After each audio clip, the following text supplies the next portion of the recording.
So up to yesterday, we completed about our hydrogen peroxide, that is the preparations, how the concentration of H2O2 will increase. So up to that, yesterday we completed it. Now, remaining part about H2O2 only. Okay. So that is a number of different subtopics are there here. So one of them, the most important one is storage of H2O2.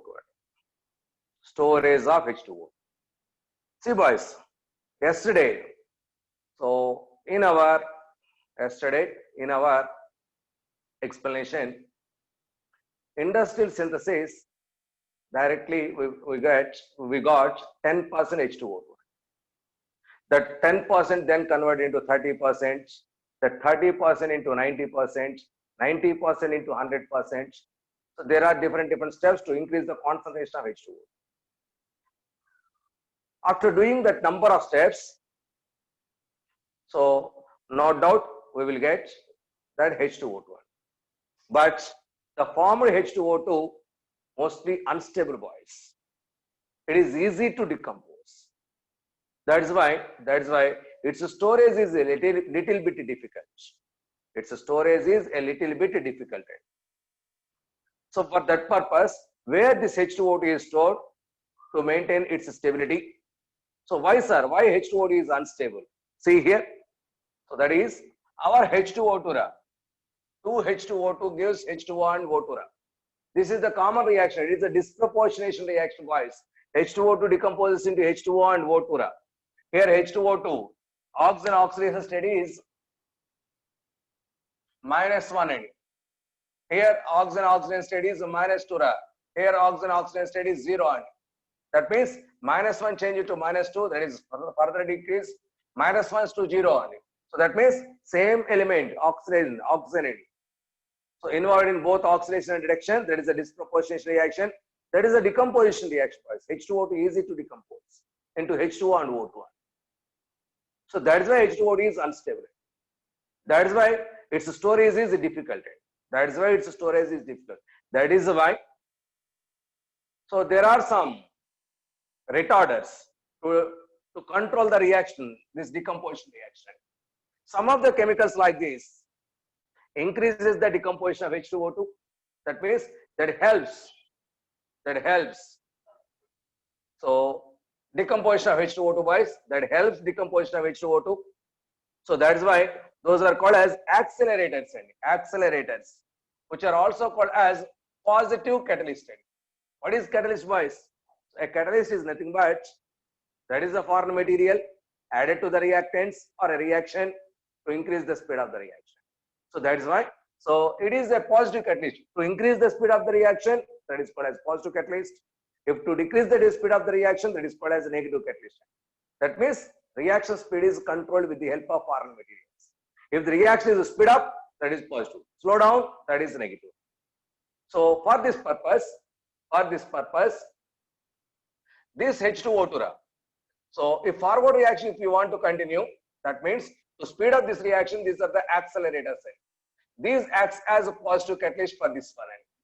These acts as positive catalyst for the decomposition of H2O2. That means in the presence of these conditions, what are those? Rough surface. So this rough surface favors the decomposition of H2O2. That is why H2O2 easy to convert into H2O and O2. That is why in the presence of rough surfaces, H2O2 is unstable. Because the decomposition accelerates that rough surface. Rough surface decomposition accelerates it. Next, heat. So during heating or during light, presence of light, so presence of SiO2, Al2O3, MnO2, CaO, so like these compounds. So it is also important, boys. That is carbon powder. Carbon powder acts as a positive catalyst that increases the speed of this reaction, decomposition reaction. And heavy metals like iron, platinum, palladium, like these heavy metals also increase the speed of the reaction. These can also act as that is positive catalyst that increase the speed of the decomposition reaction. Speed of the reaction. So bases, very important. Bases acts as positive catalyst for the decomposition reaction. But that means all these chemicals destabilizes this H2O2. But our aim is to stabilize that H2O2. That means almost I want to stop this reaction. I want to stop you, but these reactants increase the rate of this reaction. So that's why all these are positive catalysts. These are no needed, but so which of the following is a positive catalyst for the decomposition? Which of the following is the negative catalyst for the decomposition? In number of times in objective side, bits are appeared. That is why you should mind in both positive catalyst and negative catalyst about this decomposition of H2O2. All these are positive catalysts which increases the rate of this decomposition. Which increases the rate of decomposition. Increases the rate of decomposition. Increases the rate of decomposition. That is why all these are called as positive catalysts. But we want decreases the rate of reaction condition. That is why H2O2 is stable. In that situation only H2O2 is stable. That's why. So to decrease the rate of decomposition reaction, decomposition of H2O2, these chemicals acts as negative catalysts.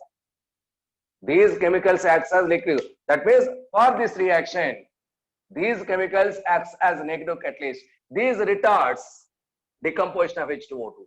That means these chemicals, when these chemicals are added to that H2O2, automatically H2O2 remains the same. It is not going to be decomposed.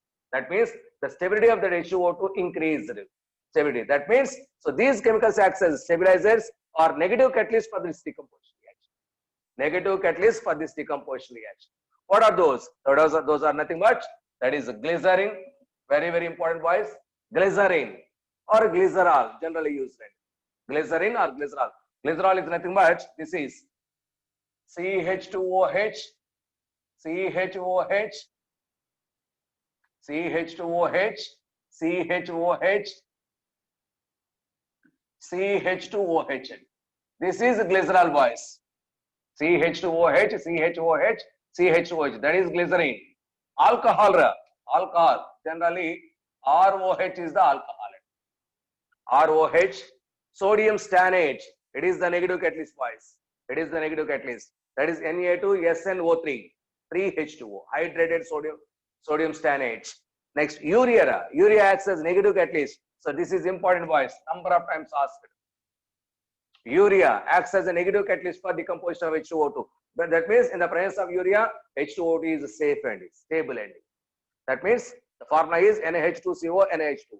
Sometimes we will write as, that is NaH2 twice CO. Next, sodium pyrophosphate.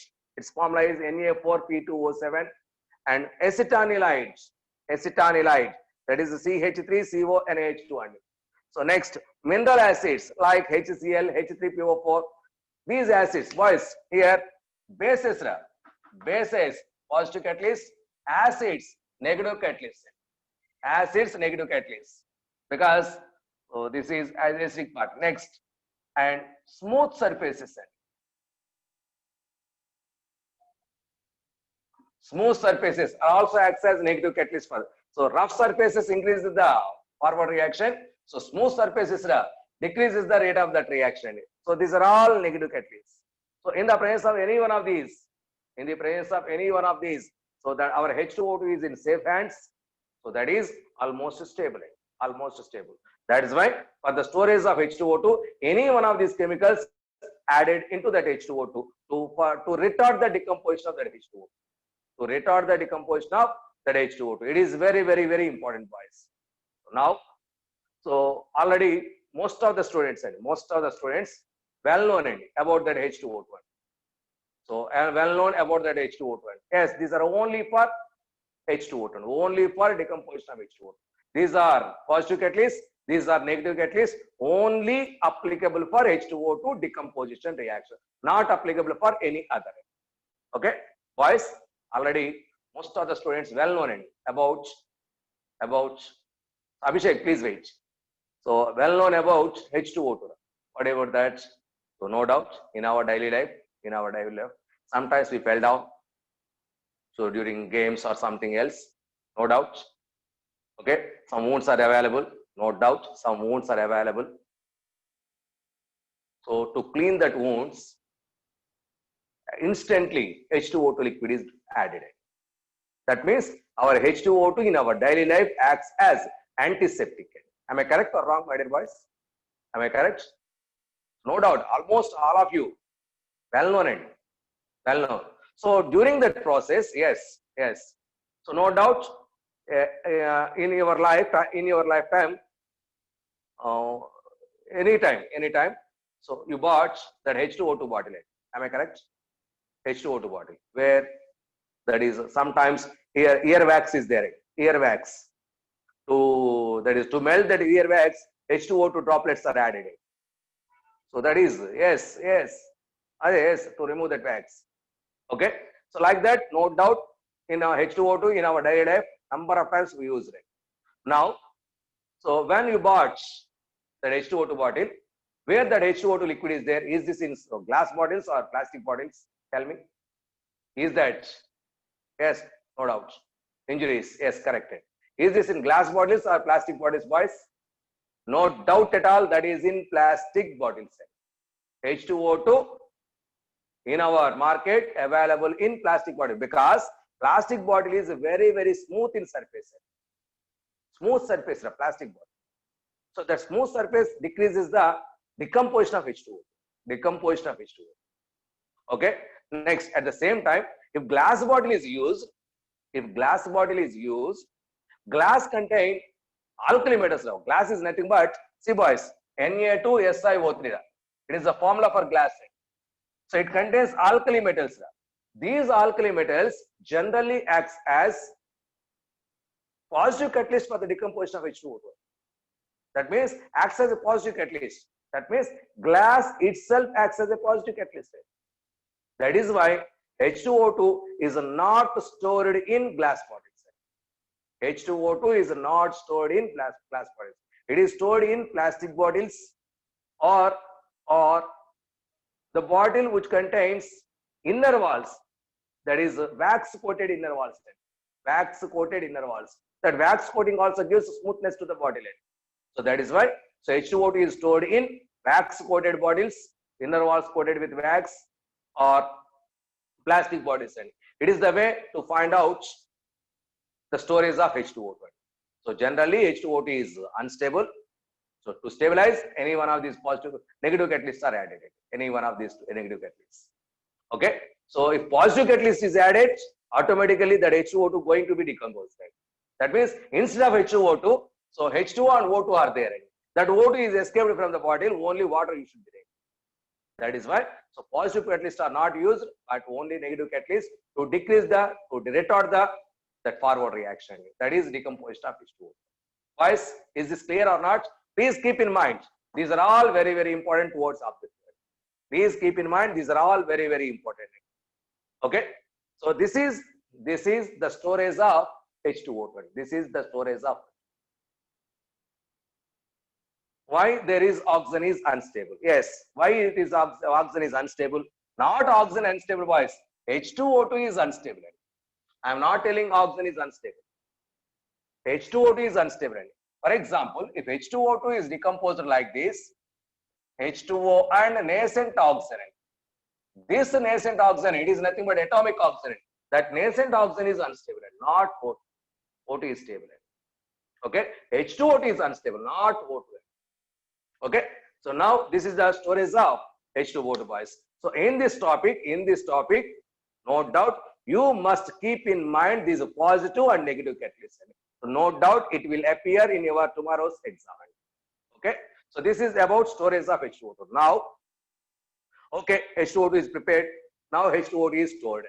Now, what are the physical properties of this H2O2? What are the physical properties? What are its chemical properties? So now next topics are like that. Now we are entering into the physical properties of H2O2.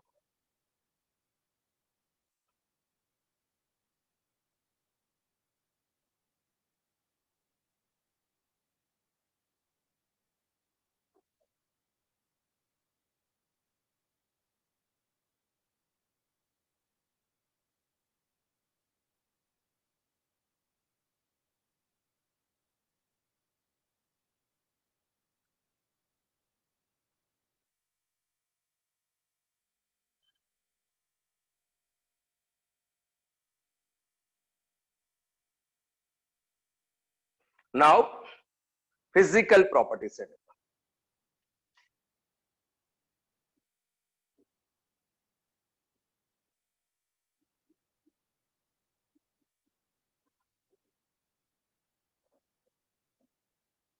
Physical properties of H2O2. Now, how that is H2O2 seems to be, itself seems to be, how is that? So H2O2 at room temperature is a liquid, boys.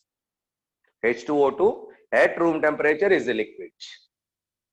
Okay. So in dilute situation, very pure H2O2 is a colorless liquid. So first and most important point, that is pure H2O2 is a colorless liquid. Pure H2O2 is a colorless liquid. Yes. Now, but thick layered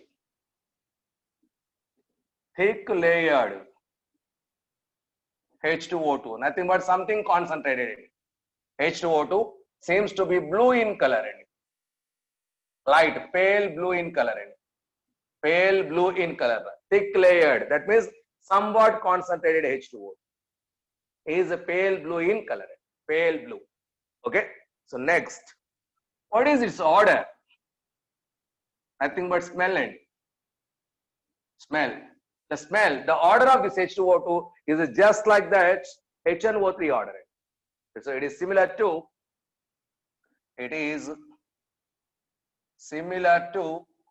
HNO3, nitric acid. It is similar to HNO3. So the order of HNO3 and H2O2 almost similar. Almost similar. Next, H2O2 is soluble in water. H2O2 is soluble in water because intermolecular hydrogen bonding between water and H2O2. So that hydrogen bond strength in H2O2 is more than that of H2O. Okay. So that's why our H2O2 no doubt soluble in our water. So and also form hydrated compound. Hydrated means physical addition of water. Hydrated. So hydrated compound, that is like H2O2 and H2O. So this is the hydrated hydrogen peroxide.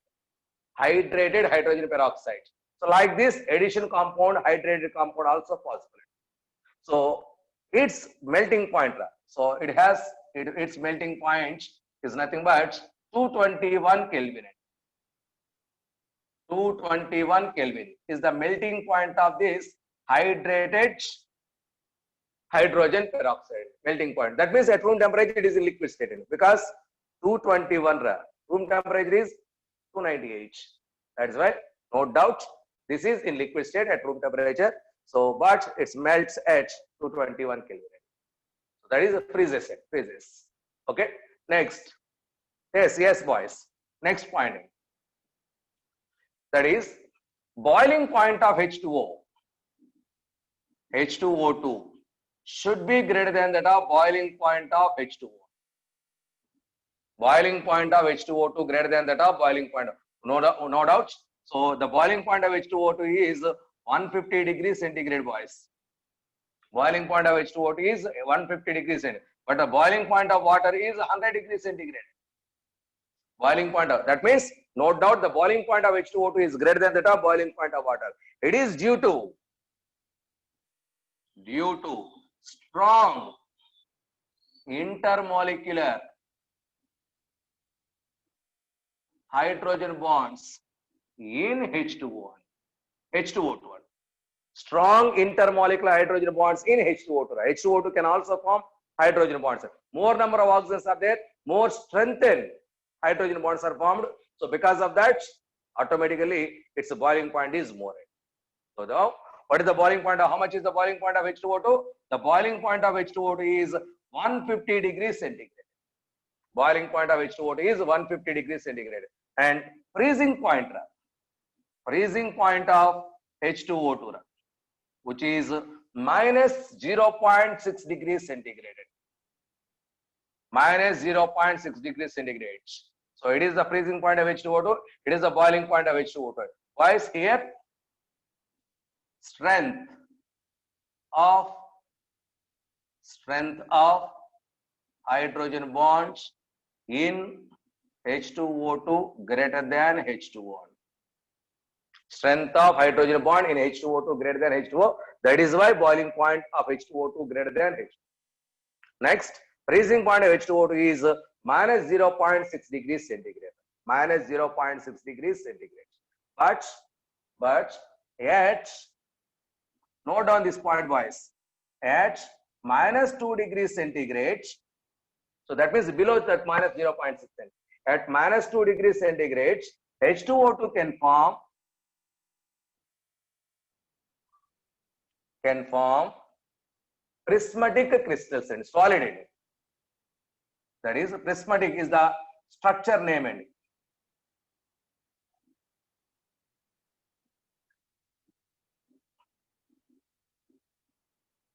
that is at minus 2 degrees centigrade, H2O2 can form prismatic. That is one of the shapes of solid cell, structures of solid cell. So prismatic crystal, which is nothing but solid shape.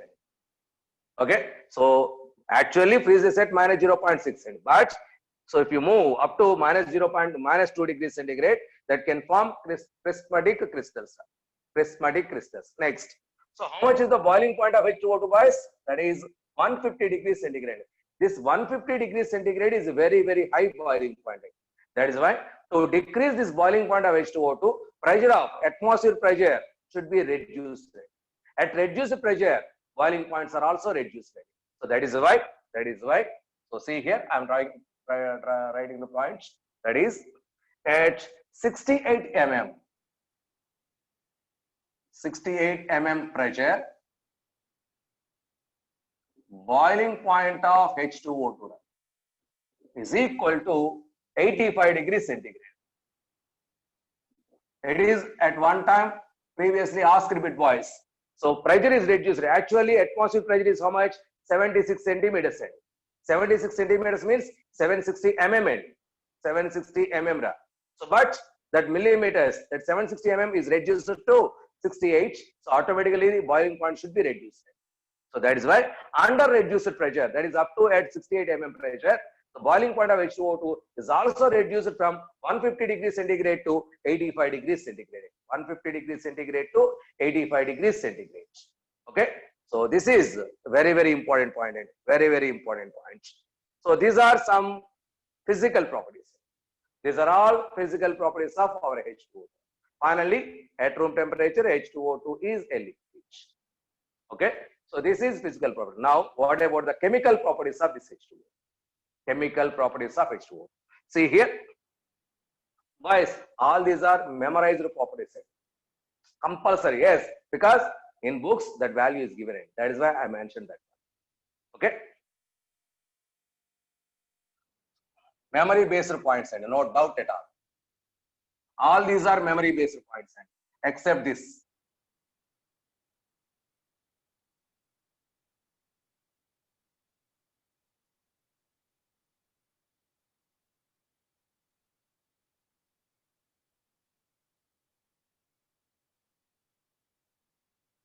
They absorbed at 68 mm. That is why. So that is pointed.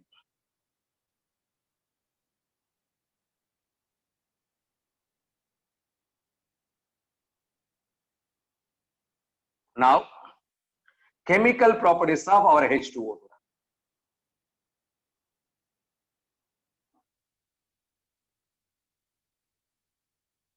That is chemical properties. See here.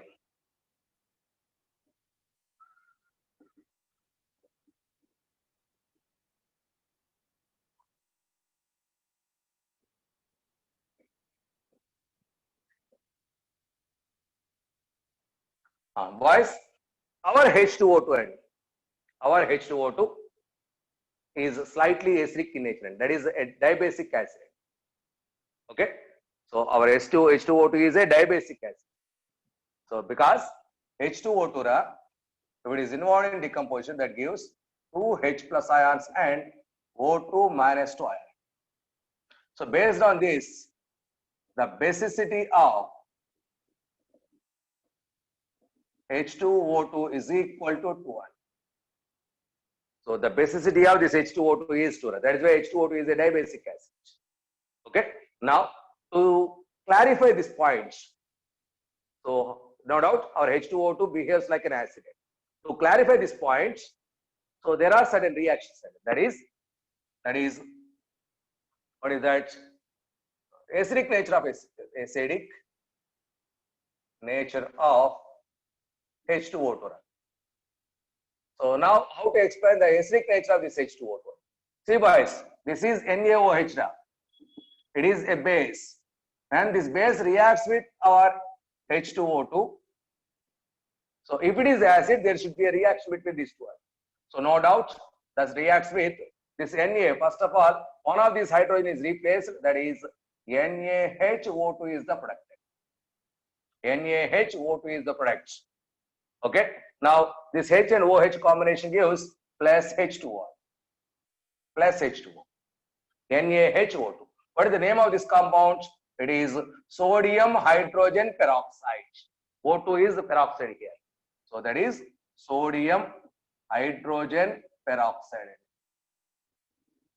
Sodium hydrogen peroxide. If this one further reacts with NaOH, second mole, further reacts with NaOH, that another hydrogen also replaced because it is dibasic. That can be also replaceable. So therefore, Na2O2 is the product plus H2. Plus H2O. That means it is called as sodium peroxide.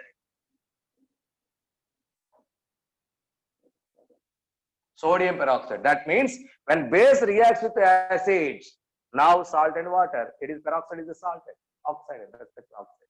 So therefore, it is one type of salt. It is another type of it is not taken as salted. It is not taken as salt. It is a compound. It is a component. It is one type of compound. That is another type of component. That is, two series of compounds are formed. One with having one hydrogen, another with having no hydrogen. That means when H2O2 reacts with base-like compounds, base like NaOH, two series of compounds are formed. Two series of compounds. Okay. So it is very, very important. That is, so that means between these two series of compounds are possible. One is HO2 minus compound, another one is O2 minus component. It is one type, it is another type. This clearly explains dibasicity of this H2O2. Dibasicity of. So directly I am writing like this: NaOH plus H2O2. Finally, we will get Na2O2 plus 2H2O. Na2O2 plus 2H2O. That means these hydrogens are replaceable hydrogens. That means these are replaced, that is released as H+. So it explains the acidic nature of H2O2. Not only this, for example, if barium hydroxide, BaOH twice is involved in the reaction, that is with H2O2, that gives barium peroxide. BaO2 is the product plus 2H2O is the product. That means these reactions clearly explains the acidic nature of H2O2. O2 minus 2 is peroxide, boys. Nilakanta, O2 minus 2, it is a peroxide compound. This is that contains O2 minus. This contains HO2 minus, Na plus HO2 minus. That is O2 minus, 2 Na plus O2 minus. Like that, compounds are formed. Series of compounds. Okay. So this is two series of compounds. That means these two equations clearly explains the acidic nature of hydrogen peroxide. Acidic nature of hydrogen peroxide. Now, our hydrogen peroxide acts as good oxidizing agent as well as reducing agent. So hydrogen peroxide acts as good oxidizing agent as well as reducing agent. So just a minute, boys. That is,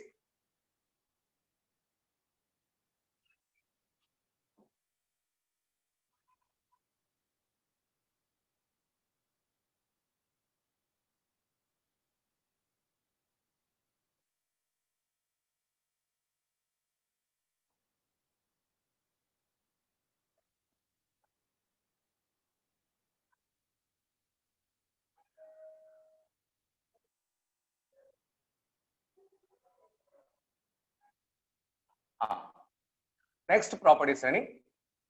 our H2O2 acts as both oxidizing agent and reducing agent. H2O2 acts as both oxidizing agent and reducing agent. What is oxidizing agent? That can supply oxygen to others. Itself reduced acts as oxidizing agent. Itself oxidized acts as reducing agent. So the species that can donate oxygen to others is called as oxidizing agent. That can accept oxygen from others is a reducing agent. So like that, so here our H2O2, see here, H2O2, if it is involved in the reaction, that releases H2O and a nascent oxygen. This is the oxygen given by this H2O2. That means our H2O2 gives oxygen to others when it is involved in the reactions. That means it is oxygen supplier. Because of this, H2O2 acts as, because here it is -1, change it to -2. So it is itself reduced. It is reduction, boys. It is reduction. So automatically acts as oxidizing agent. The species itself involved in the reduction acts as oxidizing agent. So that can donate oxygen to others. Therefore, based on this equation, our H2O2 is a good oxidizing agent. Next, for example, if H2O2 accepts an oxygen from others, so now it converts into H2O and O2. H2O and O2. Here oxygen is in -1 oxygen state. Here oxygen is in 0 oxygen state. O2 is the stable compound wise. Here -1 to 0. -1 to 0. That is oxidation number increases. Oxidation number increases. That means oxidized. That means acts as reducing agent. Acts as reducing agent. Therefore, H2O2 acts as reducing agent and also H2O2 acts as oxidizing agent. In oxidizing agent, H2O2 converted into H2O.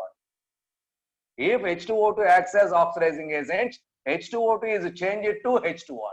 If H2O2 acts as reducing agent, it change it to O2. O2. That means in your reactions, in your given reactions, so one of the products is oxygen. If one of the products is oxygen, there H2O2 is a reducing agent.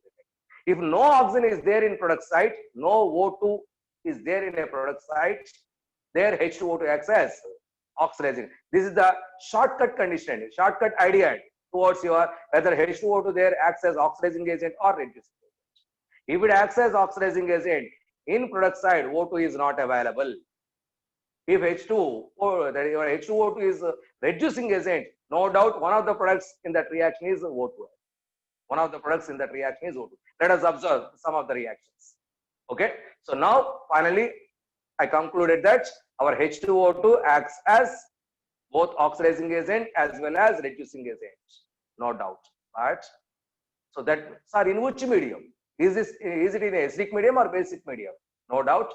H2O2 acts as oxidizing agent as well as reducing agent in both acidic medium and basic medium. In presence of acid, in presence of base, automatically our H2O2 acts as either as oxidizing agent or reducing agent. Any one is possible. Any one is possible. But in acidic medium, listen carefully, boys. In acidic medium, H2O2 acts as strong oxidizing agent as well as strong reducing agent in acidic medium. In acidic medium, H2O2 acts as strong oxidizing agent as well as strong reducing agent. But in basic medium, it can act as weak oxidizing agent and as well as weak reducing agent. Why, sir? Why it is? How to conclude this one? Let us take some equations towards either whether it is acts as strong oxidizing agent or strong reducing agent. So boys, did you catch my point? H2O2 acts as both oxidizing agent and reducing agent, both in acidic medium and basic medium. But in acidic medium, H2O2 acts as strong oxidizing agent as well as reducing agent. But in basic medium, it acts as weak oxidizing agent as well as weak reducing agent. So that conclusion with the help of my equations. See here.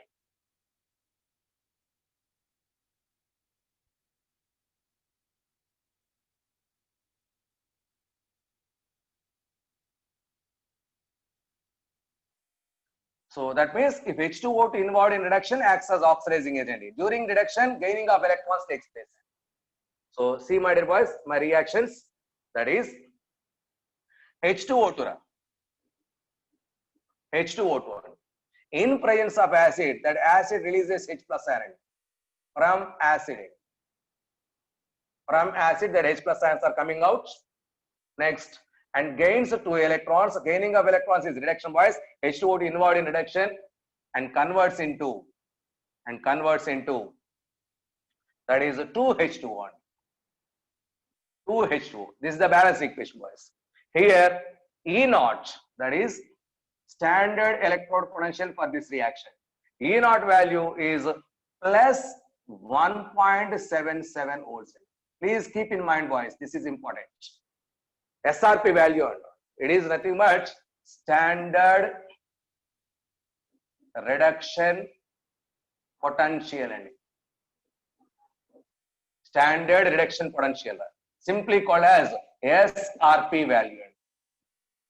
SRP value.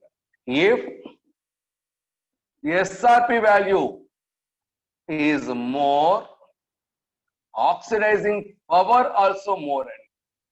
That means oxidizing power is directly proportional to SRP value. Sir, how to find out that SRP value? So in second year we will discuss it, not here. So please keep in mind that's enough. So more is the SRP value, more is the oxidizing power. Less is the SRP value, less is the oxidizing power, more is the reducing power. So that means oxidizing power directly proportional to SRP, reducing property is inversely proportional to SRP. Reducing power is inversely proportional to SRP. Now we are in SRP, that is oxidizing property. So this is in acidic medium, boys. Now, if it is in basic medium, that is our H2O2 takes 2 electrons, converts into 2 OH minus ions. So OH minus ions coming out into the solution. It is in basic medium, boys. It is in basic medium.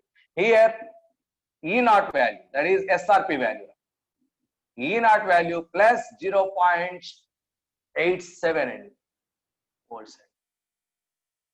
Plus 0.87 volts. So in basic medium, E naught value is this percent. In acidic medium, E naught value is this percent. So identify these two values. Which one is more, boys? From acidic medium or basic medium? E naught value is more. Acidic medium or basic medium? No doubt. Yes, volts and because voltage.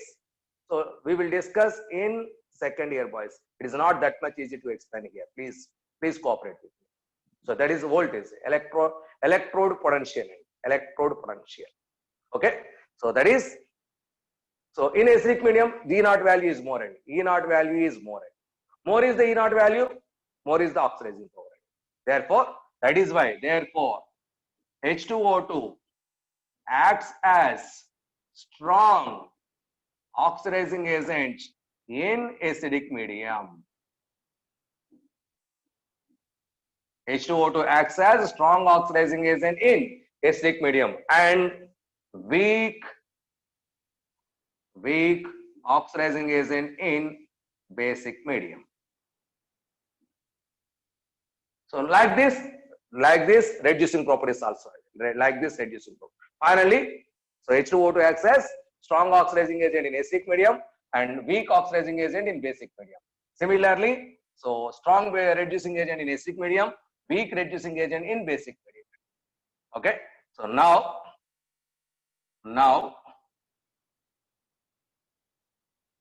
some of the examples towards this oxidizing property and reducing property of H2O2.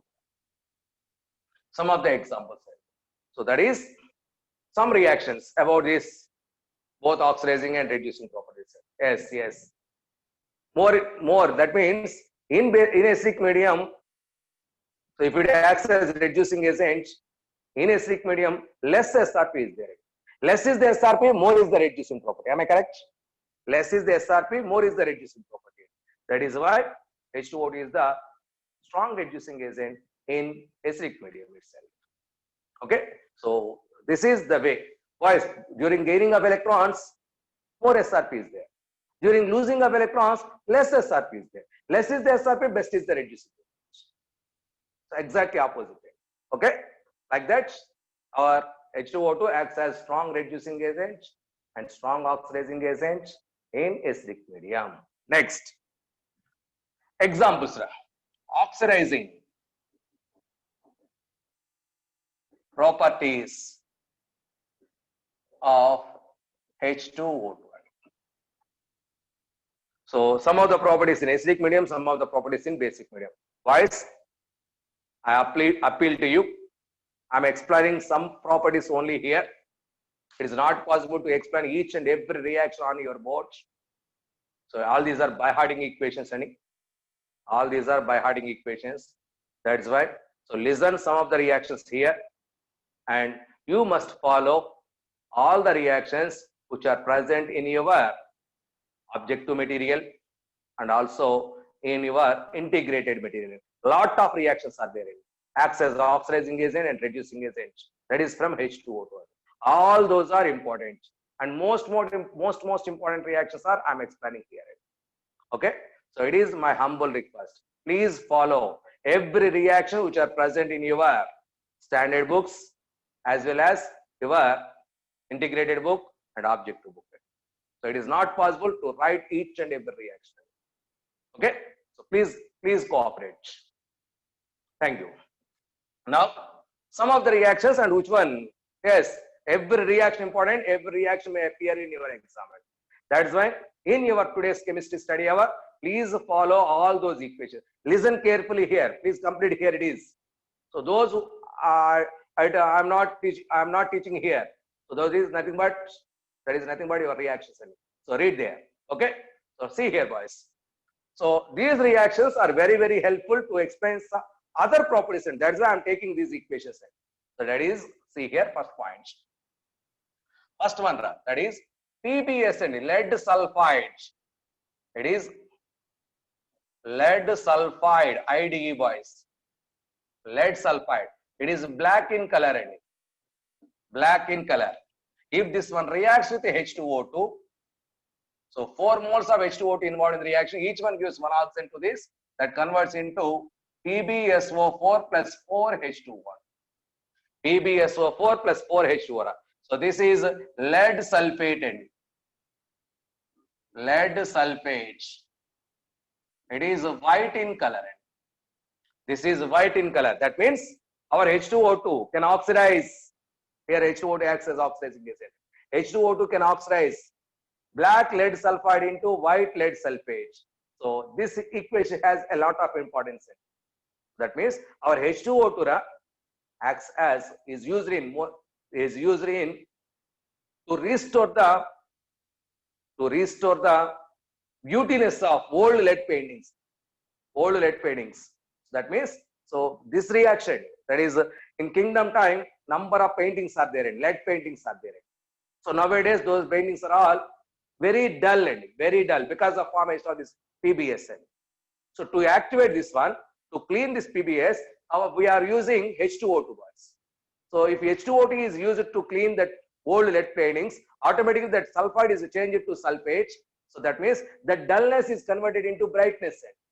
The dullness is converted. That is why, based on this equation, so this H2O2 acts as is used to restore the beautiness of old lead paintings. It is the most important application of this H2O. Okay, so this reaction is used to reactivate the beautiness of old lead paintings. So that is why I'm choosing this equation. Very important. Next point, boys. Next point, that is H2O2. When it reacts with iodide ion, nothing, that is KI, no problem. Iodide ion. So this iodide ion automatically converted into iodine gas. Iodine. So iodine, not gas, it is iodine solid. So that iodine, that means iodine is formed. This formed iodine is estimated with the help of hypo. Okay, that is during titrations and estimations. So iodometry and iodometry are there. So this is for iodometry reaction. Iodometry reactions. That means this equation is useful. This equation is useful, yes, in your physical chemistry. Okay. So this equation, see boys, here iodine is in -1, 0 ra. That means oxidizer ra. That's why H2O2 acts as oxidizing agent. So in iodometric reactions, so this reaction is applied in it. So by using this equation, H2O2 is estimated. Estimation of H2O2 is done with this iodometric reactions. Iodometric reactions. So that is why, so this reaction I am choosing it. Here I minus ion change it to I2. I minus ion. So iodometric titrations. That is the basic equation behind it. Next one. Next one, that is when mercury reacts with H2O2, that gives 2HGNE. Sorry, Hg reacts with H2O2, that gives HGO plus H2O. HGO plus H2O. So mercuric oxide. So here H2O2 acts as oxidizing agent. Similarly, golden. Similarly, so like that is, for example, nitrites.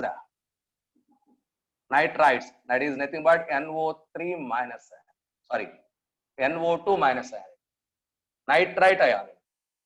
This nitrite ion in the presence of H2O2, so converts into nitrate ions.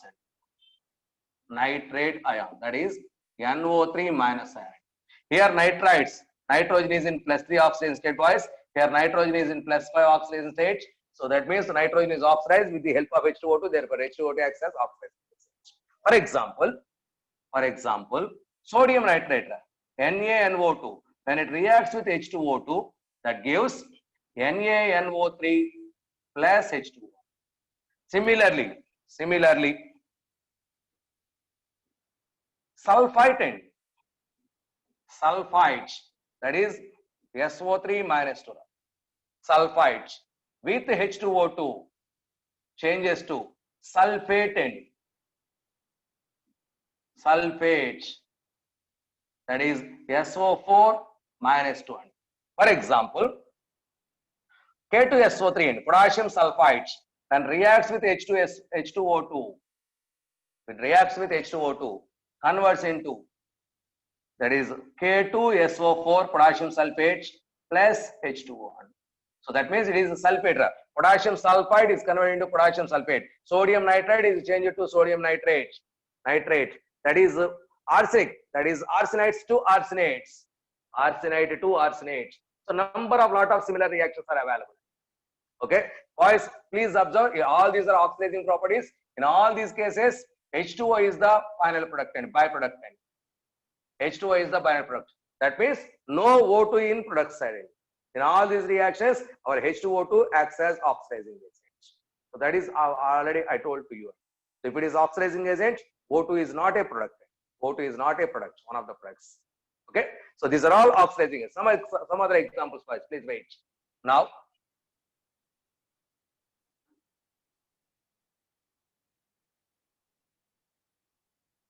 some exemptions are there.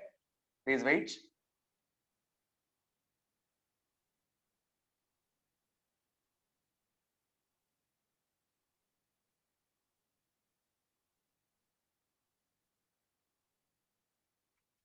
Ferrous sulfide change it to ferrous sulfate. All these are in acidic medium. That is next one. That is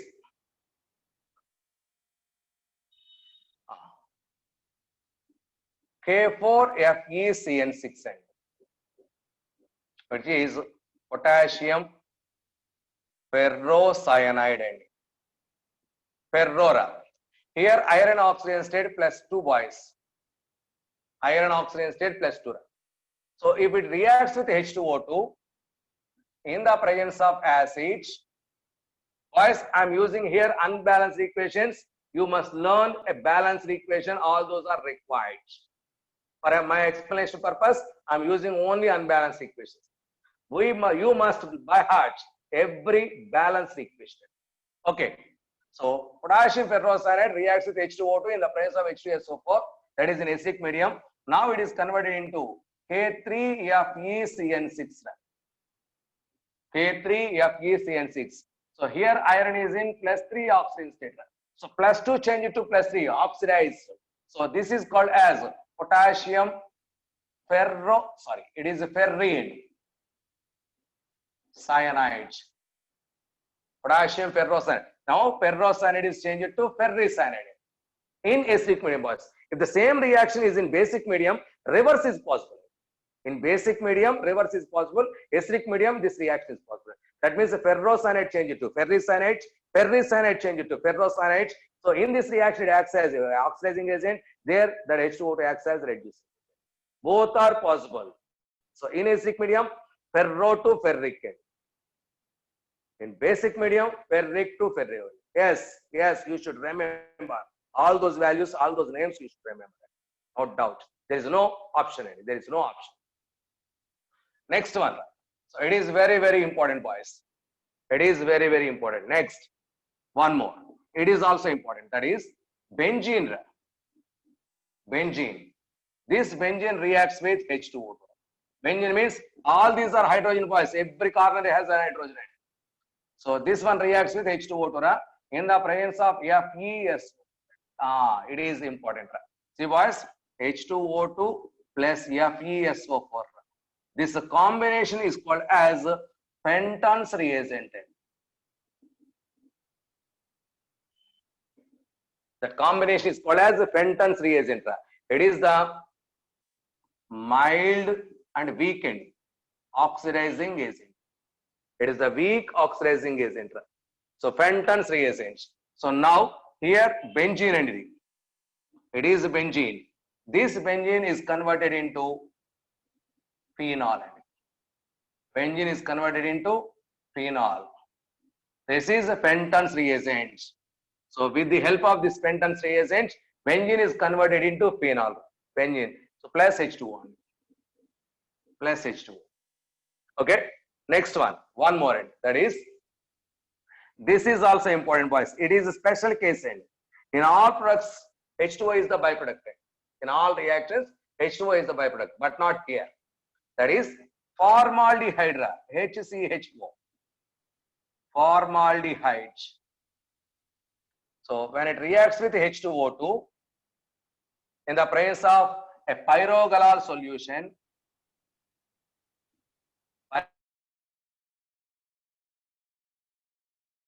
side 3OH is there. 3OH. This is called as a pyrogalol. This is called as a pyrogalol. So that is a basic solution, boys, in presence of a base. So formaldehyde reacts with H2O2. That gives formic acid, HCOOH. Formic acid. But here H2 is the byproduct, not H2O. So here the important one is hydrogen is the byproduct, not H2O, not H2O. Please keep in mind. Please keep in mind. That is H2O. H2O, hydrogen gas. Here aldehyde is changed to acid. That is oxidation. So no doubt our H2O2 acts as oxidizing agent. Here the byproduct is hydrogen gas, not water. Not water. It is exception case. So like this, number of reactions are there, boys. Please try to by heart all this. Try to by heart all this. Okay. Now some reducing properties. These are all oxidizing properties. Now reducing properties of H2O2.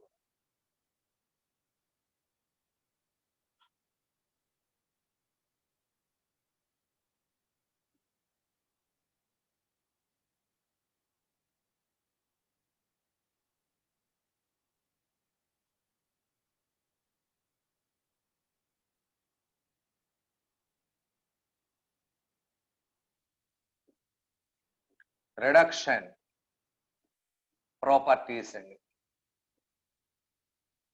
of H2O. Reduction properties of H2O2. See, boys, that is Ag2O, silver oxide.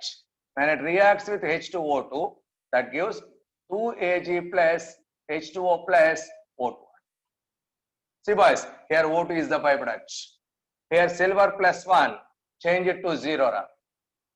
Silver, that is reduction with the help of H2O2. Here H2O2 acts as reducing agent. Like this, gold also. So like this, number of reactions are possible. That is Au, 2O plus H2O2 gives, so 2Au plus H2O plus O2 plus O2. So gold also possible. Next, PbO2, lead dioxide. When it reacts with H2O2 gives PbO plus H2O plus O2 are the production. PbO plus H2O. Next, it is important, boys. That is, when chlorine reacts with H2O2, when chlorine reacts with H2O2, that converts into 2HCl plus O2. 2HCl plus O2.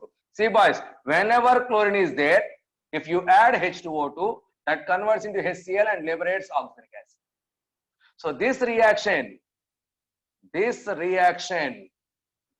is used to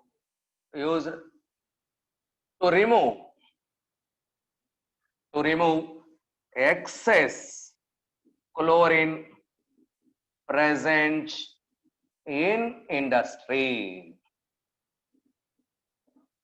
So this reaction is used, that means our H2O2 is used to remove excess chlorine present in industrial condition. In most of the, what is that industry? That is, particularly it is a textile industry. In textile industry, so bleaching action is applied in. Chlorine is used as a bleaching agent. So to mercerizing that cotton, and also that is a colored material is bleaching means colored material is changed to colorless and pure white we will get it. After that, different colors are applied in textile industry. So there Cl2 is there. Cl2 is used as a bleaching agent. If excess of Cl2 is there, automatically that excess of Cl2 decreases the strength of that cotton end. That's why there should be removal of that Cl2 must be takes place. So to remove that excess Cl2, so H2O2 is used to remove that excess Cl2. So that's why the species, the chemical which is used to remove excess chlorine is called as antichlorine, antichlor. So to remove excess chlorine, the substance is called as antichlor. So now our H2O2 acts as an antichlor in textile industry. It is the most important application of, yes, it is the most important application of H2O2. In textile industry, H2O2 acts as antichlor for the removal of excess chlorine. Okay, so this is the reaction behind it. Like this, bromine also may be involved in the reaction. Br2. If Br2 involved in reaction with H2O2, that one also converts into HBr plus O2. HBr plus O2. So it is the important reaction, boys. It is the important. So that means our H2O2 acts as antichlorine. Next, some other reactions. Important reactions are there. Listen here.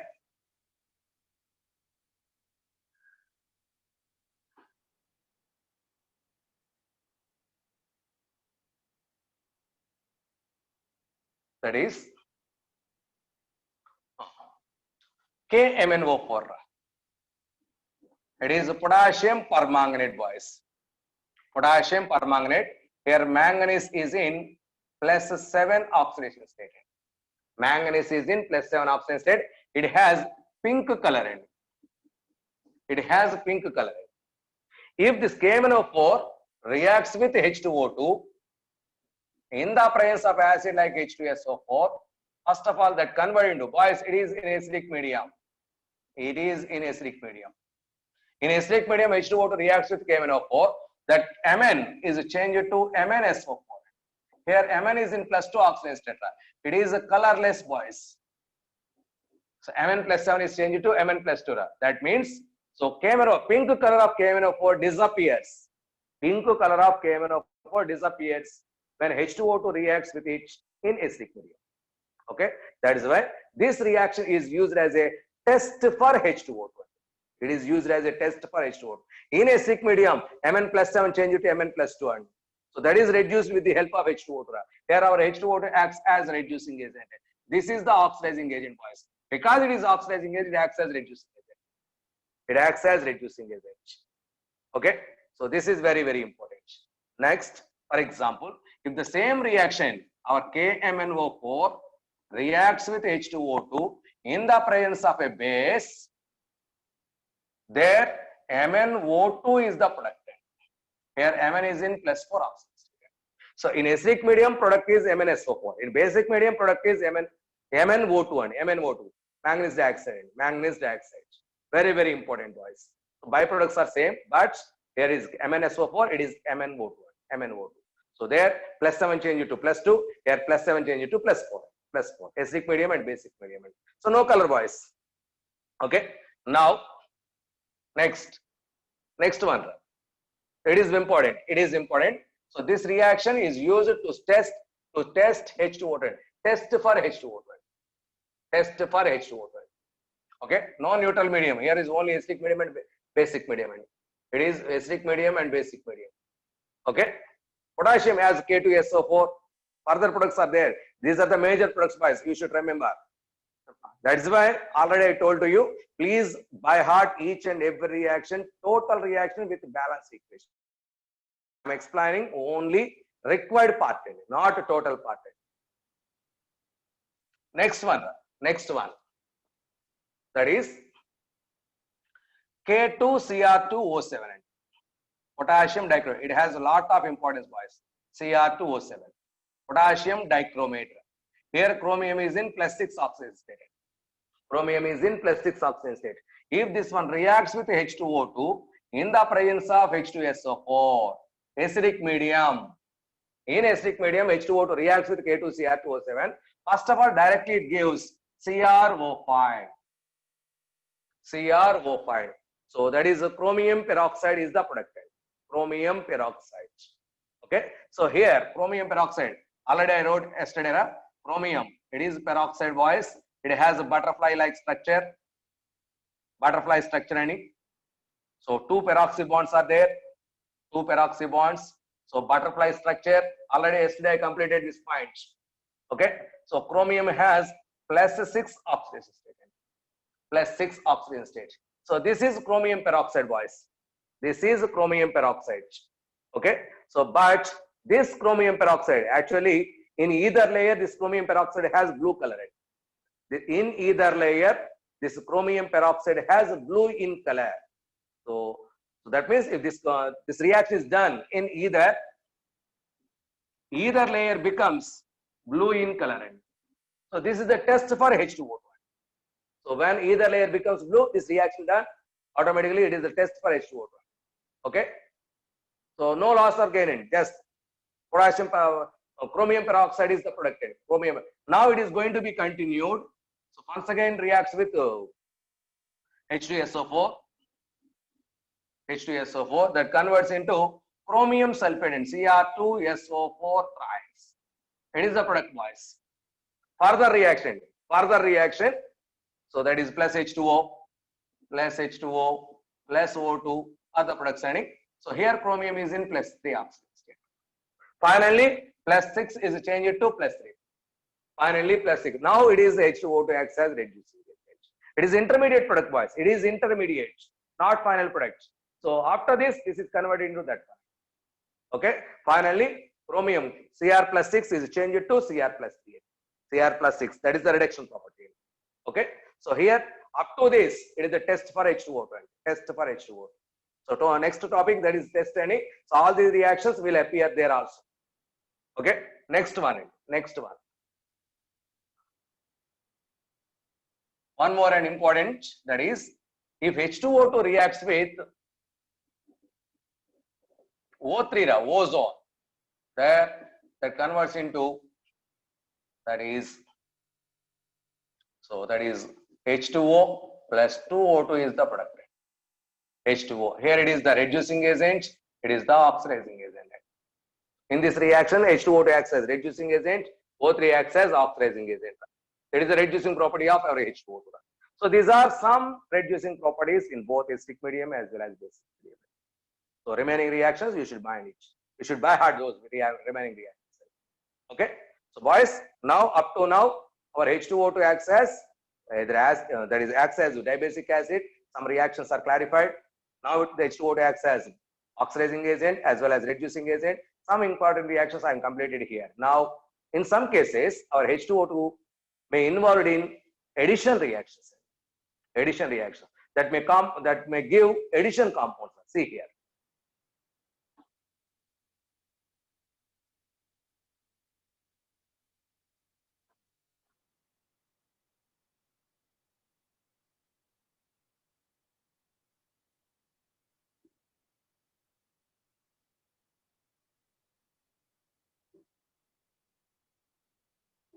That is addition compounds of H2O2.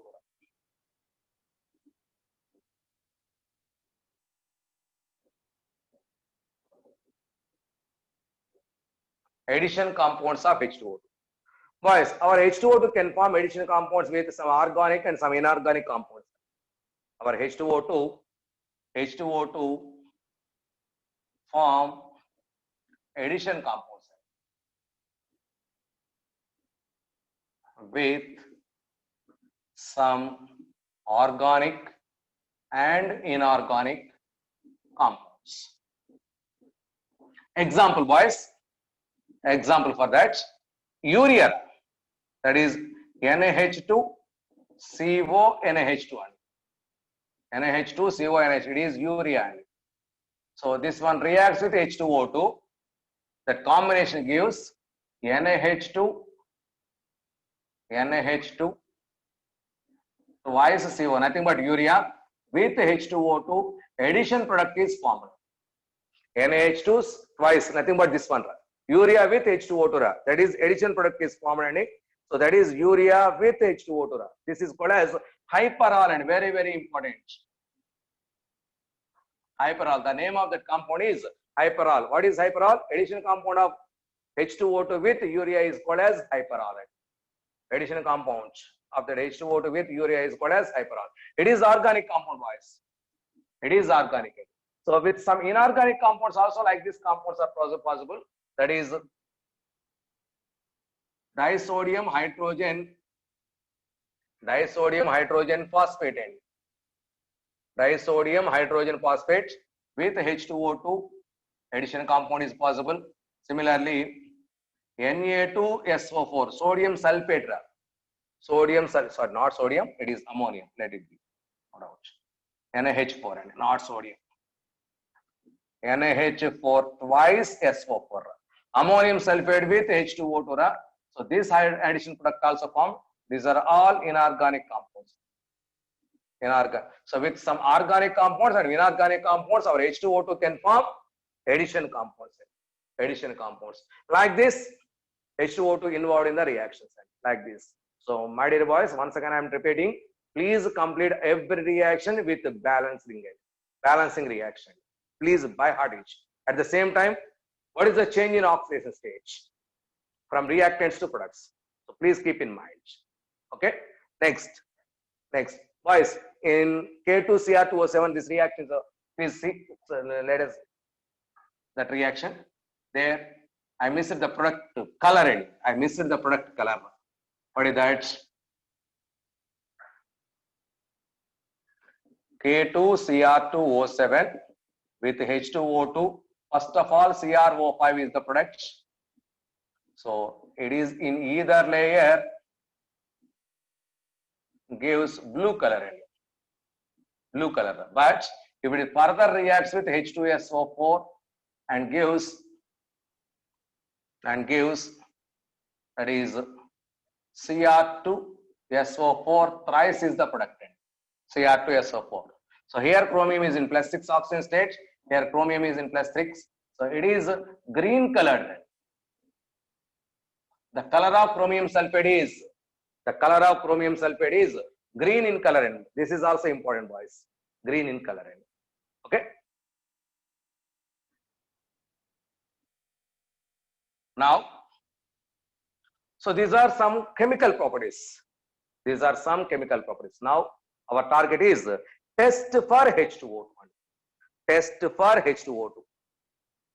How to test H2O2?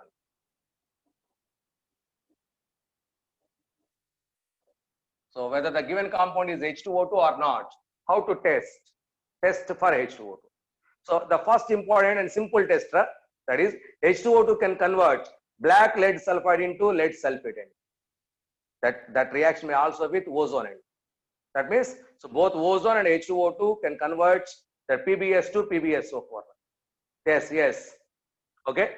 So that means it is not a specific test for H2O2, but if it is H2O2, that reaction may also take place. So that is one of the tests, but not specific. So maybe H2O2 possible. So first one, so PbS change it to H2O2. change it to PbSO4. It is black, it is white. It is our first test. Second test, already I explained in the time of reactions, boys. That is K2Cr2O7. K2Cr2O7. So this is an K2Cr2O7 here. It is in +6. So when it reacts with H2O2 in the presence of H2SO4, that is CrO5 is product. It is in either layer. It has blue in color. Blue in color. This gives H2O2 and it is also the test for H2O2. It is also the test for H2O2. That means here K2Cr2O7 in either I am taking it. In either I am taking, the reaction is carried out. The either layer converts into blue color. So that means this is the condition. So here CrO5 is there. It has butterfly-like structure. It has +6 oxygen state for chromium and 2 peroxy linkages are there. The 2 peroxy bonds are there. It is the second test. It is not particularly for H2O2. Not particularly for H2O2. It is one of the tests. General testing. Next, third one. What is that? KMNO4.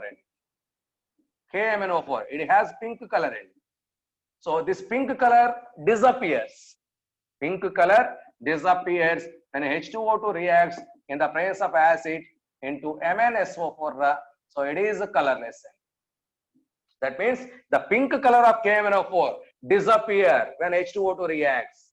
That means whenever H2O pink color is disappeared, that may be H2O2. It is one of the tests. That is one of the tests. All these reactions are completed, boys. Now, and most important, that is so iodine paper. That is potassium iodide. Potassium iodide. If it reacts with H2O2, first of all, iodine vapors are released. Iodine vapors are released. So this iodine is passed through starch solution. That gives blue color. That gives blue color. That means I'm taking shortly. It is called as starch iodine paper. Starch iodine paper means this one, all are coming out. Starch iodine paper reacts with H2O2. Blue color is appeared.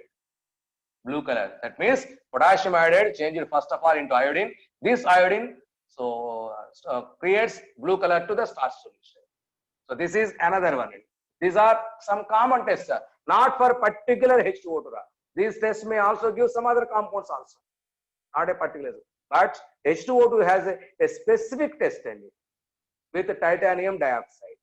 So what is the test? The specific test for this H2O2 is very, very important, boys.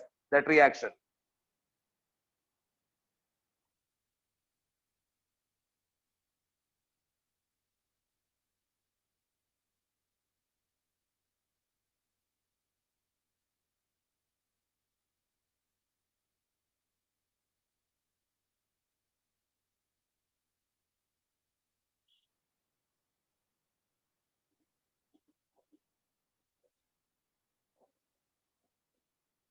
Specific test for H2O2. What is that? With titanium dioxide. With titanium dioxide. So what are the reactions takes place here? See, boys. So when H2O2 reacts with titanium dioxide, that gives orange color dye. That gives orange color dye. So this is only possible with H2O2. No other chemical gives this test. That means this test confirms the presence of H2O2. So here orange colored dye is formed. So what is the product, boys? That is, this orange colored dye is nothing but, so paratitanic acid is the product. Paratitanic acid has this color.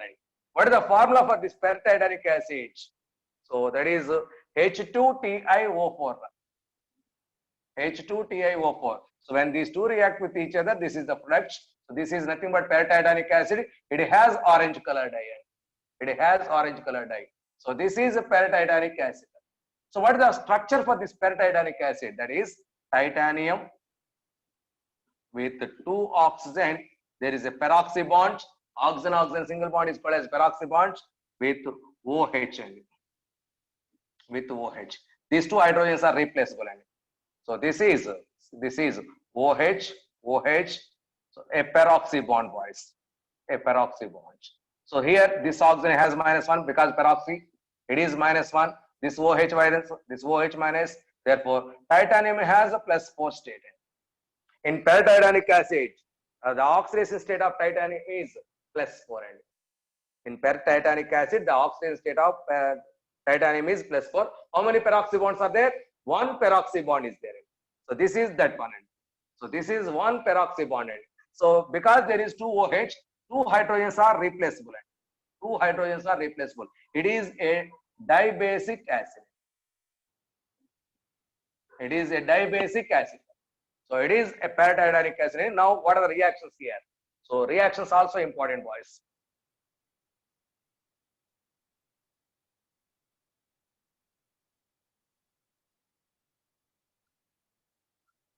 That is, first of all, our titanium dioxide reacts with H2SO4.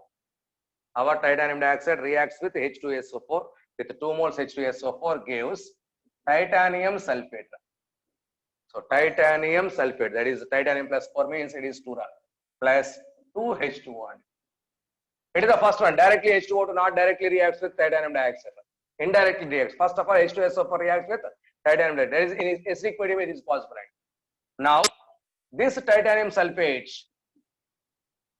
reacts with H2O2 and water. Reacts with H2O2 and water. That is balanced one, 2H2O. Gives paratitanic acid. That is H2TiO4 plus 2H2SO4 is the product. 2H2SO4. So this is step-by-step mechanism, boys. Now, total overall reaction. Add these two equations, that gives overall reaction. Titanium sulfate cancel. 2H2O, 2H2O cancel. 2H2SO4, 2H2SO4 cancel. Therefore, titanium dioxide reacts with H2O2, gives H2TiO4. H2TiO4. It is a total final reaction, boys. Now, what is the intermediate product? This is intermediate product.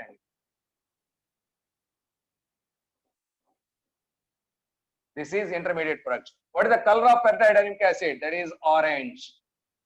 Orange or sometimes yellow may be possible. Yellow or orange. Yellow or yellow. Color dye.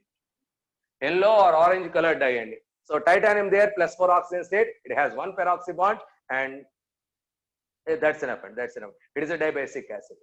So this is about the specific test of H2O2. Very, very, very important. The color is very, very important. So what is the name of the compound? That is paratitanic acid. Paratitanic acid.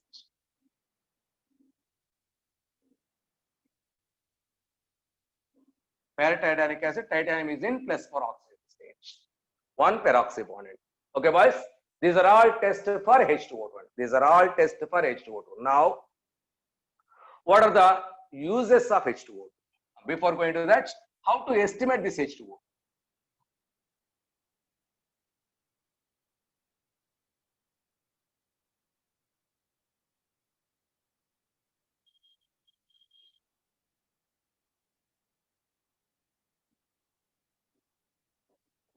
Estimation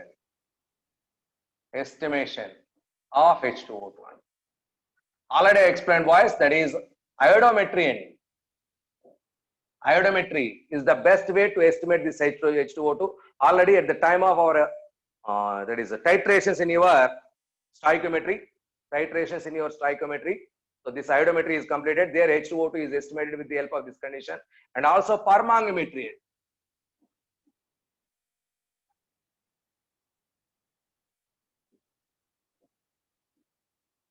Permanganmetry. That is potassium permanganate is used. Already some reactions are covered here. So this is the way to estimate this hydrogen peroxide. So iodometry, iodine is liberated. That iodine is estimated with the help of the standard solution hypo. That is the way to explain it. So this is estimation. So now, what is the structure of H2O2? Structure of H2O2. Yes.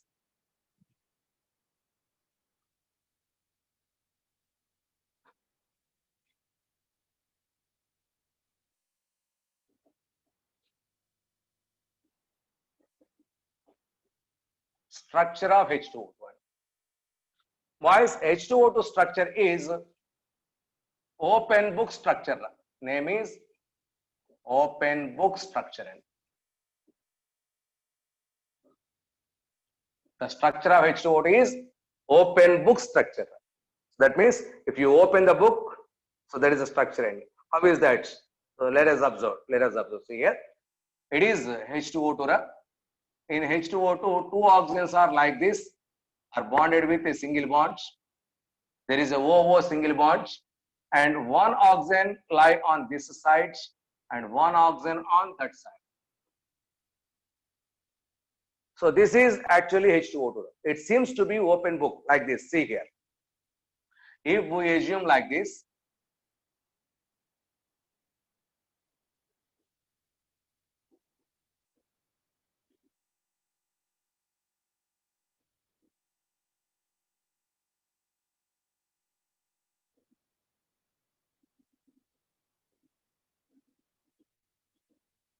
this is boys. See here. So a book is opened here. A book is opened here. Like that, a structure is assumed. Okay. Now this is the spin of the book end. Papers are spin of the papers. Book spin in it. So papers are spinned here. So on the spin, OO with single bond is available. OO with single bond. OO single bond is there. Next, these are the two facing papers. These are two facing papers.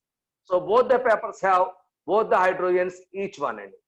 So each hydrogen is placed on both the facing papers. So it is on one paper, it is on another paper. So if the book is opened, so spin contains OO single bonds. So one paper contains hydrogen, another paper contains hydrogen. It is open book structure, boys. Now, the angle between these two papers, this is one paper, this is another paper. The angle between these two papers is called as dihedral angle. This is called as a dihedral angle. So let us, I will explain the values. Please wait. Okay. Now there is a single bond between OO and OH bond. So here is an angle is there. This is OOH. That is a bond angle at oxygen. Now there is OH bond length, and OO bond length. All these values are possible, but this H2O2 exists in both vapor phase and solid phase. Vapor phase, what are the values? And solid phase, what are the values? I'm writing here, boys. Please keep in mind, all those values will appear in your exam. Values you should by heart. By hearting. Now, see here, property. Property, that is in gas phase and solid phase. Solid or liquid, crystalline. Crystalline phase or solid phase, whatever it may be. First one, angle at oxygen, OOH angle. Angle OOH in gas phase. That means this is the angle end. That is 94 degrees 48 minutes. 94 degrees 48 minutes. That is 101 degrees 54 minutes. 101 degrees 54 minutes. That is angle at O1. Angle at O1. Next, dihedral angle. Dihedral angle.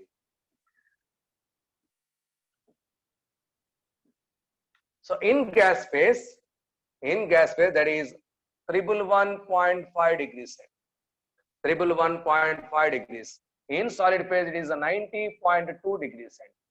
90.2 degrees. It is completely observed facts, boys. How, sir? No answer. Next, OO bond length. OO bond length. In gas phase, it is 147.5 picometers. 147.5 picometers. That is 145.8 picometers in solid phase. Next, OH bond length. OH bond length, that is 94.8 picometers. There it is 98.98 picometers. 98.98 picometers. So please keep in mind all these values, and in solid phase, in gaseous phase, all these values very, very important. Okay. So this is about the structure. Structure of H2O2 is open book. Next, one more point. Is this molecule is linear or non-linear? Tell me. All the atoms are in the same line or in different. That is why all hydrogen is like this, like this. It is not a linear. It is a non-linear structure. Non-linear structure. Yes. And also non-planar structure. Non-planar structure, non-linear and non-planar, yes, different planes. So H2O2 has open book structure and it is non-linear and also non-planar structure. So its mu value not equal to 0, boys. So dipole moment, mu is not equal to 0, very, very important. Okay, so these are very, very important. So this is about the structure of H2O2, the structure of H2O2. So that is, okay. So on spin, OO bond is there. On facing papers, hydrogens each are there. Okay. So this is structure of H2O2. My gas phase is there. This gas phase. So actually, the name you don't know, that is skew conformation is possible. SKEW. So it is not possible to explain here. So skew conformation is possible. Gas phase structure, skew conformation is possible. Skew conformation. So organic chemistry, we will explain that skew, whatever it may be. That is our Mangarid sir. Okay. So now, right now, this is about the structure of H2O2. Next, finally, now what are the that is uses of H2O? Uses of H2O.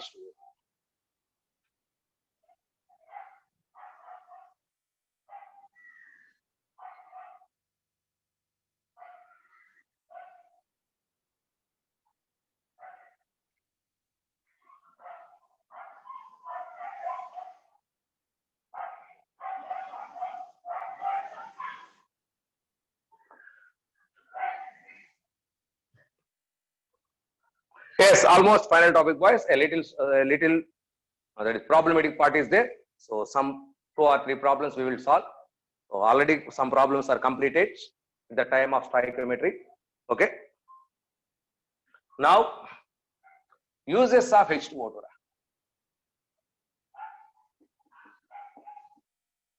Already some of the uses are completed, boys.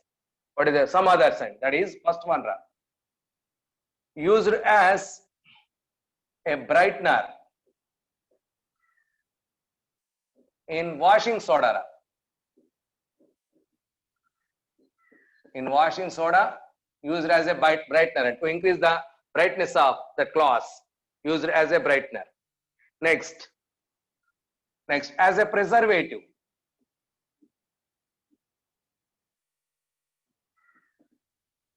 For milk and wine, as a preservative for milk and wine. Okay. Next one, as a germicide and antiseptic. Next, as a germicide. Next, as an antiseptic for wounds,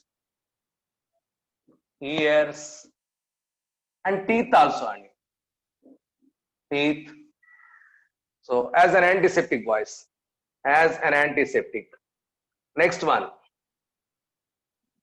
Good oxidizing agent and reducing agent. Next. Acts as a bleaching agent.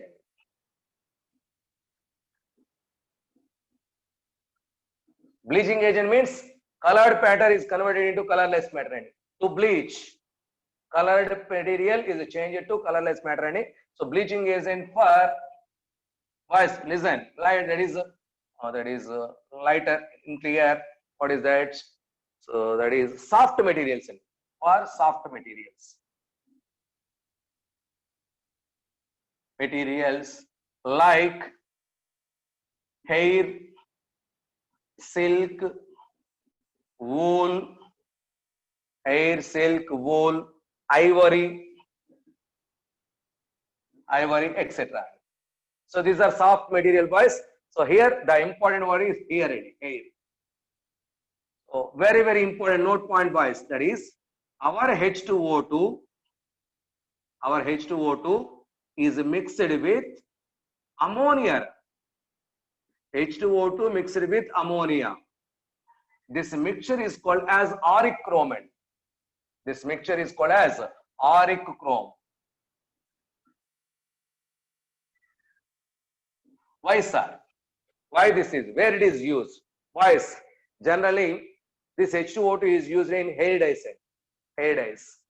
So if this H2O2 is in combination with ammonia, if you apply our hair, automatically the total hair becomes golden color. Golden color. So that means that is Indians not accepted that, but most of the foreigners, their color is original color is golden color. That's why they used this combination to restore their original gold color.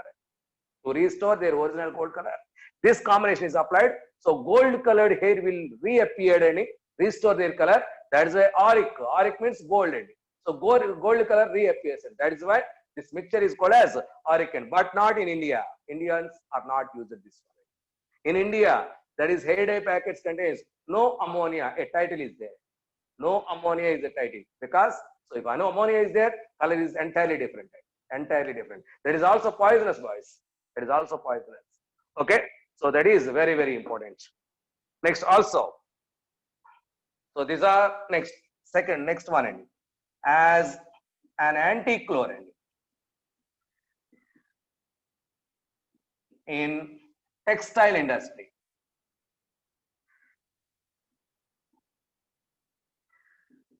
All these are completed, boys, as an anti-chlor in textile industry. Okay, what is anti-chlor? That is used to remove excess of chlorine present in the combinations. So that is anti-chlor. These are all uses of our H2O2. These are all uses of our H2O2. Almost the concepts are completed, boys. Hope all these points you understood. Am I correct? Tell me, boys. All these are clear or not? Okay. Yes, thank you. Now, problematic part. In H2O2, some problematic part are there. That is strength of H2O2. Strength of H2O2. That is, already the concept is completed at the time of our stoichiometry. At the time of our stoichiometry, strength of H2O2. So see here, the concept, no doubt, it will recollect. I'm not explaining, boys, just recollecting the formula, the concepts.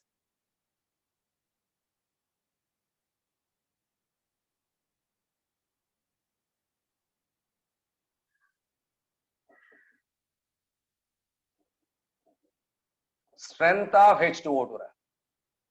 That is a concentration expressing methods. And yes. That is why I'm recalling the relations, boys. See here. Strength of H2O2, that is concentration expressing methods. That is 1, volume strength. So simply V is the symbol. Second one, percentage weight by volume. Third one, molarity. Fourth one, normality. These are the 4 methods to express the concentration of H2O2. To express the concentration of H2O2. These are the 4 methods.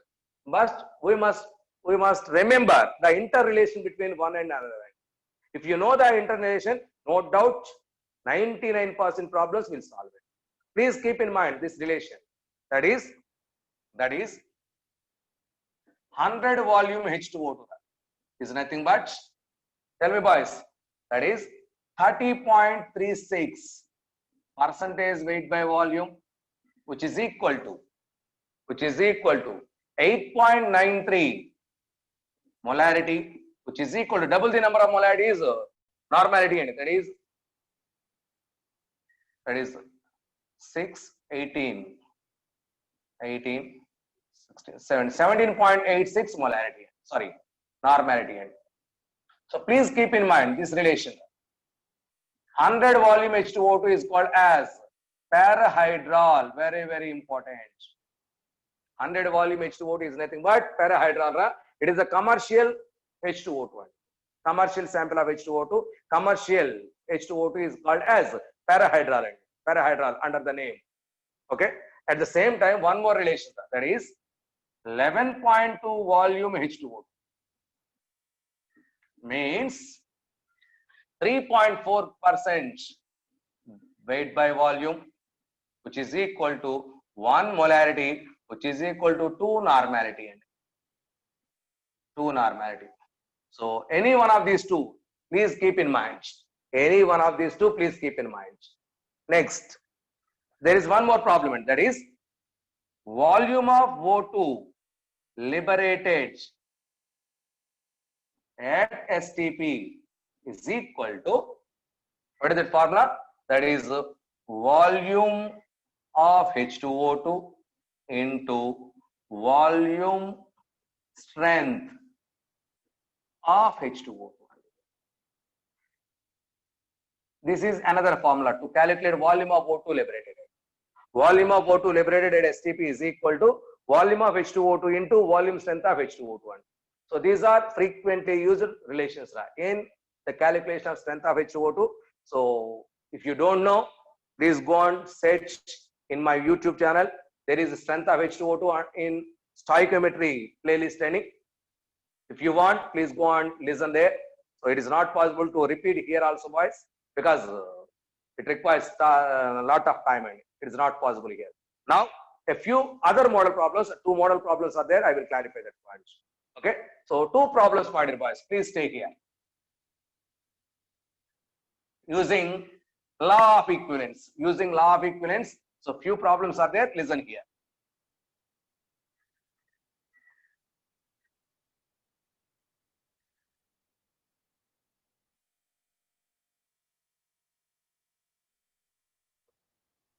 Where is the material? Yes.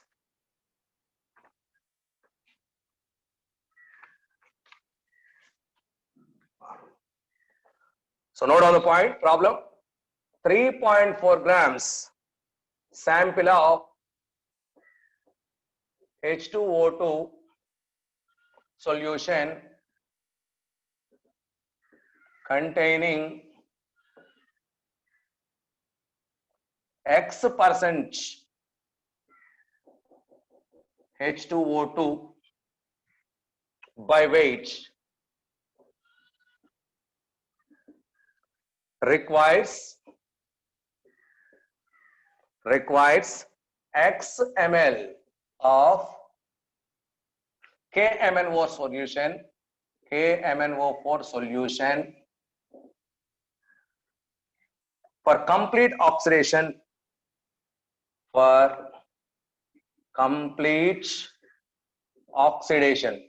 Please note on the problem. Complete oxidation under acidic conditions.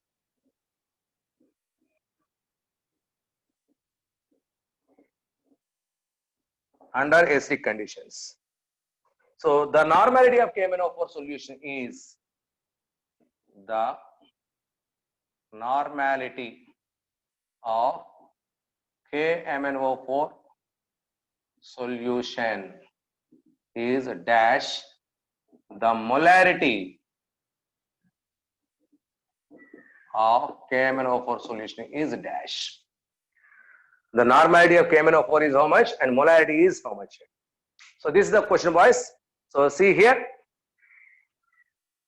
that is 3.4 grams sample contains H2O2 solution, X percentage. Therefore, weight of H2O2 is equal to, that is 3.4 into X by 100 grams. Am I correct? Weight 100 grams contains X, 3.4 contains how much? That is 3.4 into X by 100. So this is the weight of H2O2 in the solution. Now, see here, this is exactly reacts with KMnO4, means gram equivalence of H2O2 is equal to gram equivalence of KMnO4. That means law of equivalence applied or milli equivalents of H2O2 is equal to milli equivalents of KMnO4. I am using milli equivalents, boys. That is milli equivalents of H2O2 is equal to milli equivalents of KMnO4. Milli equivalents of KMnO4. Now, what are the formula to calculate that milli equivalents? So, milli equivalents, see boys, if you don't know the formula, first you know normality. Normality is equal to weight by gram equivalent weight into 1000 by VML. 1000 by VML. So, bring that volume here. Normality into volume in ml is equal to weight by gram equivalent weight into 1000. So, this is milli equivalents, this is milli equivalents. If weights are used, this is the milli equivalents. If normality and volume are there, this is the milli equivalents. Compare. So, for this weight is given, for this volume is given. That is why. So, this is applicable for KMnO4, this is applicable for H2O2. So, that is why. So, it is weight by gram equivalent weight into 1000 for H2O2 is equal to normality into volume in ml for KMnO4 and for KMnO4.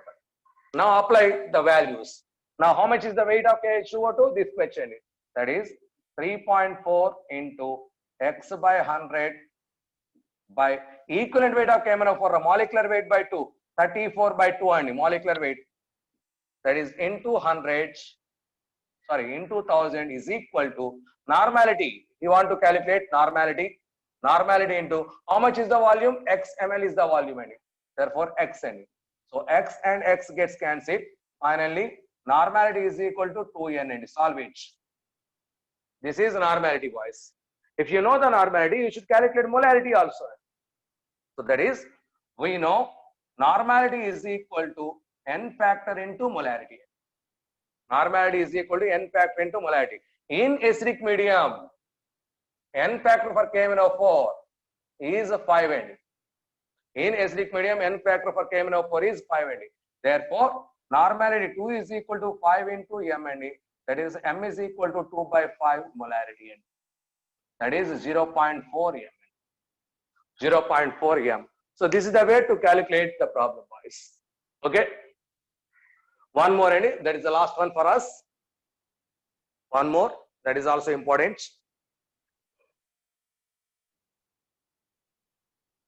Boys, did you understand the concept? It is based on law of equivalence. Based on law of equivalence.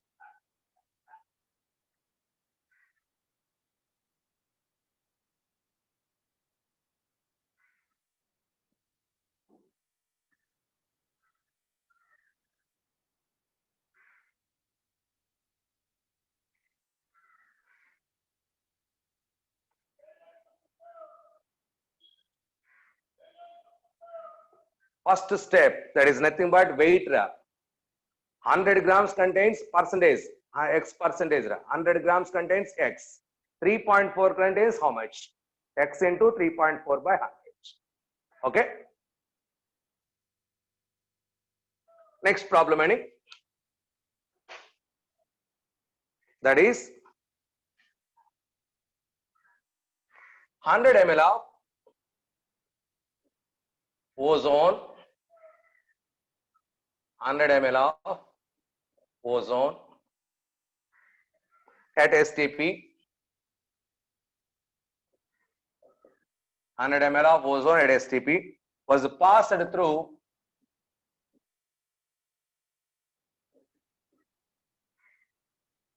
was passed through 100 ml of 10 volume H2O2. What is the volume strength? What is the volume strength of H2O2 after the reaction?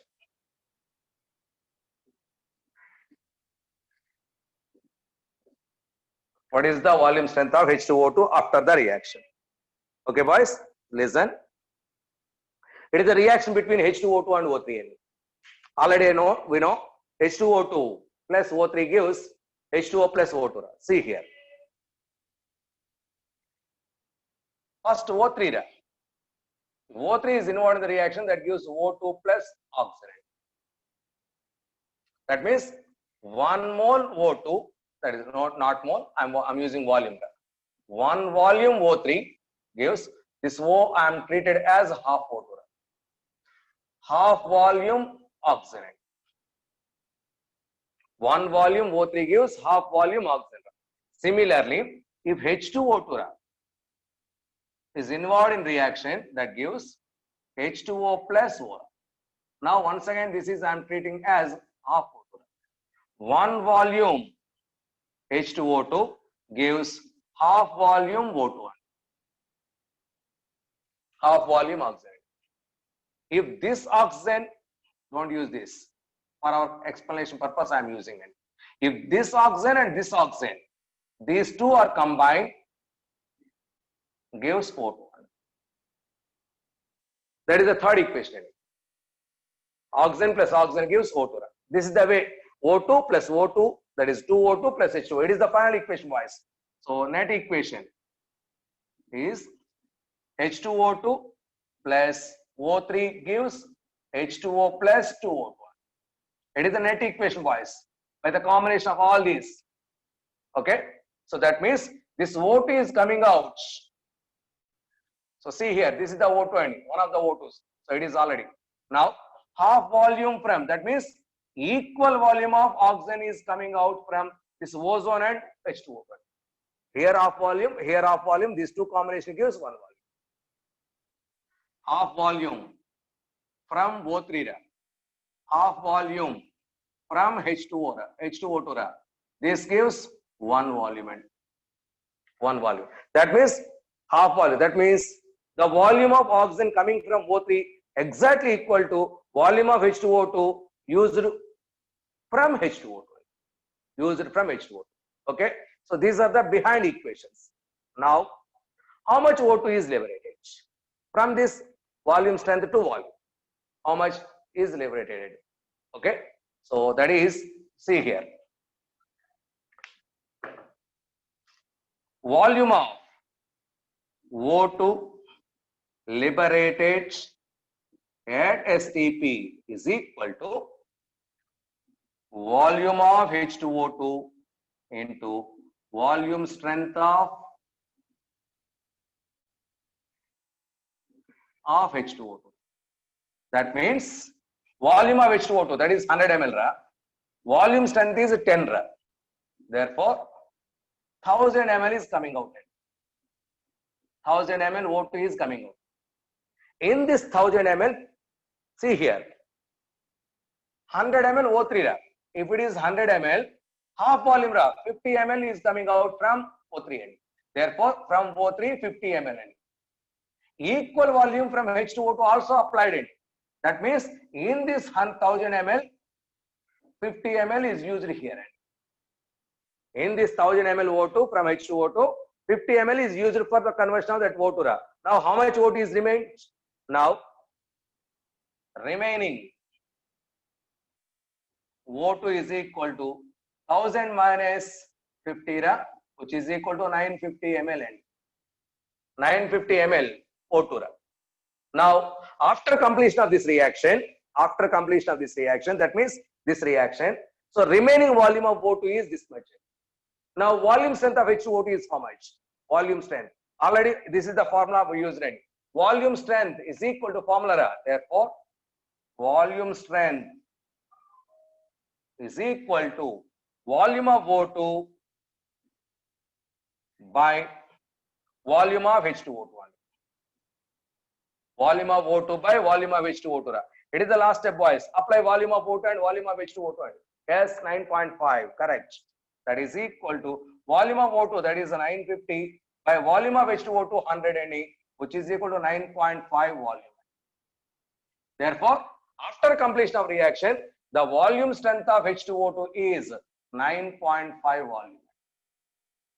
After completion of the reaction, 9.5 volume H2O2 is remained. Okay, boys.